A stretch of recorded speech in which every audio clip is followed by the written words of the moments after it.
Bismillah walhamdulillah wa salatu wa salam ala rasulillah wa ala alihi wa ashabihi ajma'in amma ba'd. Among the most inspirational stories, at least in my opinion, in the Qur'an is the story of Dawood and Sulaiman. Inspirational, I think, for obvious reasons. That is, you have two very, very righteous believers, prophets of Allah subhanahu wa ta'ala, whose struggle was not a struggle of dealing with oppression and oppressors. Their story isn't a story of being persecuted and how to manage that and navigate that. It was exactly the opposite. It was a story of power and strength. When the world, had to agree or had to submit to Sulaiman alayhi salam and Dawood from simply how powerful they are.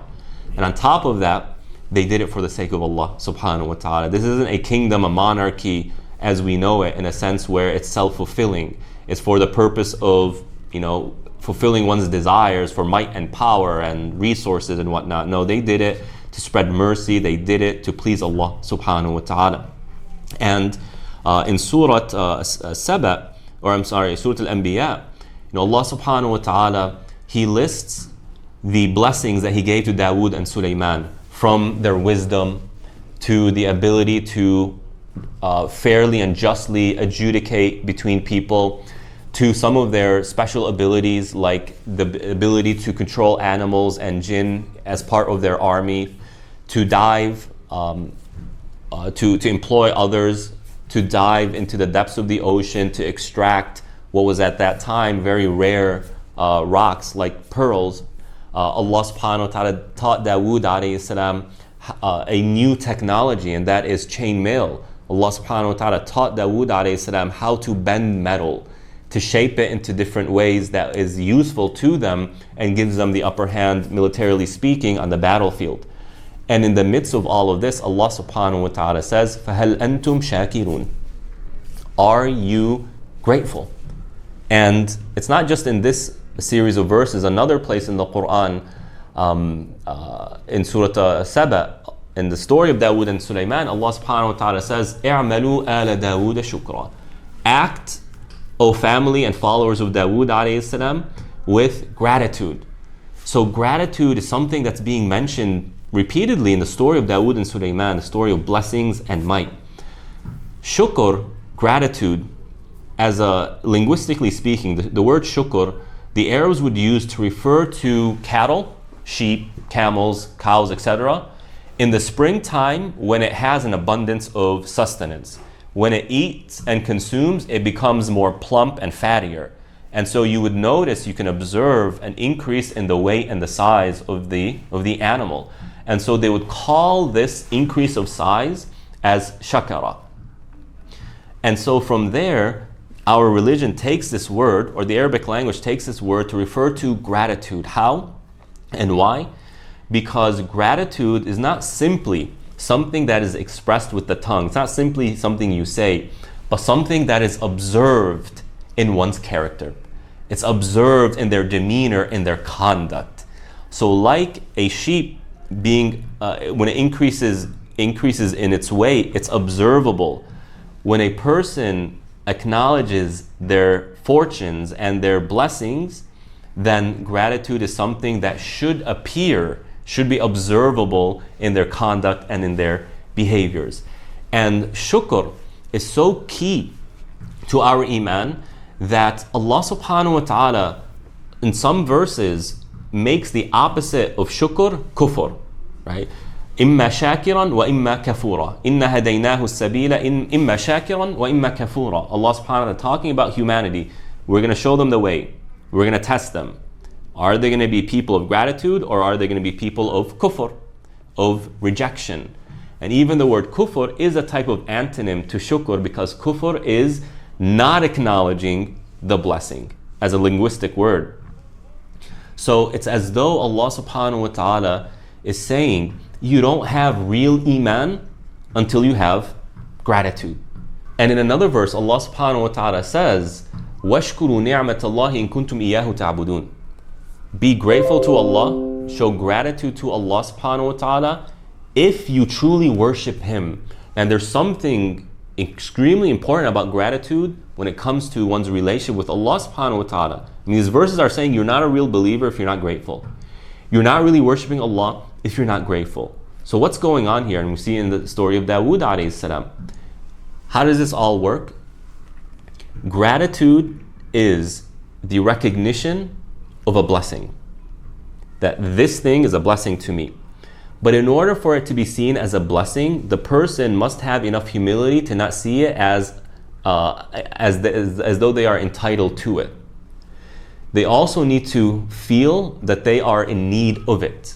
If someone gives me something I don't need, then I don't feel a sense of gratitude for it. I don't feel an obligation to be thankful to the person. I don't really need it. And if I say thank you, it's more kind of just out of, courtesy. So it's an acknowledgement of what a person needs, their vulnerability. And then on top of that, who gave me that blessing? And when you begin, for us obviously it's Allah subhanahu wa ta'ala, and when you begin to attach these two, I am in need, and I have these things, these resources that are satisfying these needs. I have vulnerabilities, and then Allah has given me these things that protect me from these vulnerabilities, that shield me, and all this is coming from Allah.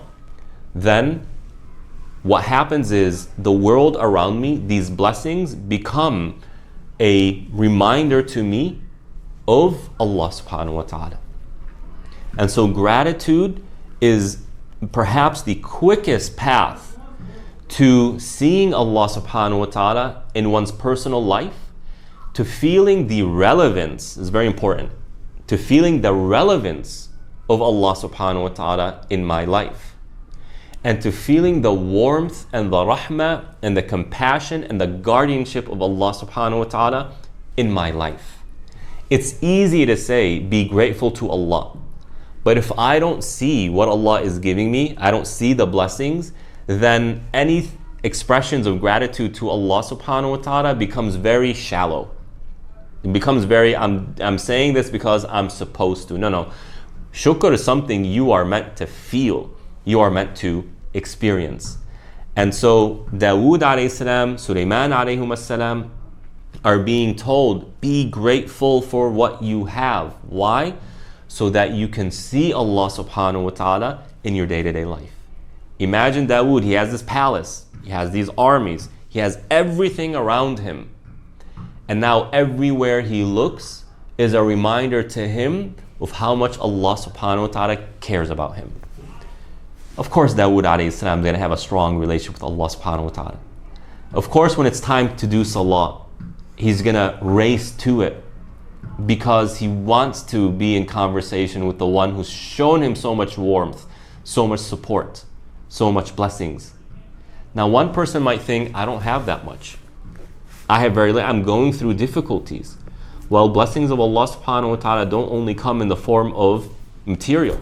In fact, I think you can say that material blessings are the lowest levels of blessing. They're blessings, but they're the lowest level of blessings when you look at the large scheme of things. The greatest blessing is to know Allah subhanahu wa ta'ala. To know who He is the greatest blessing. And so if you know Allah, if you know the Qur'an, if you know what you need to do to please Allah subhanahu wa ta'ala, then you've been given all of the blessings. So in this blessed month of Ramadan, Allah subhanahu wa ta'ala says in the verses about Ramadan in Surah Al-Baqarah, لَعَلَّكُمْ تَشْكُرُونَ. One of the objectives of Ramadan is to commemorate the blessing of the Qur'an and what it provides you, and that is guidance. And in the world we live today, where people are adopting and embracing the most bizarre forms of lifestyle, when we're seeing the most powerful and the elites of the world being humiliated because of their scandals and what they're doing behind closed doors, the most lewd and the most despicable of things, right? We have been given a month to remind us of guidance and the importance of guidance, because it is guidance that protects us from becoming like those individuals or doing what those individuals did and continue to do. So be grateful for this blessing. There is no greater blessing than knowing Allah and having access to His guidance. Wa sallallahu ala nabiyyina Muhammad wa ala alihi wa ashabihi ajma'in.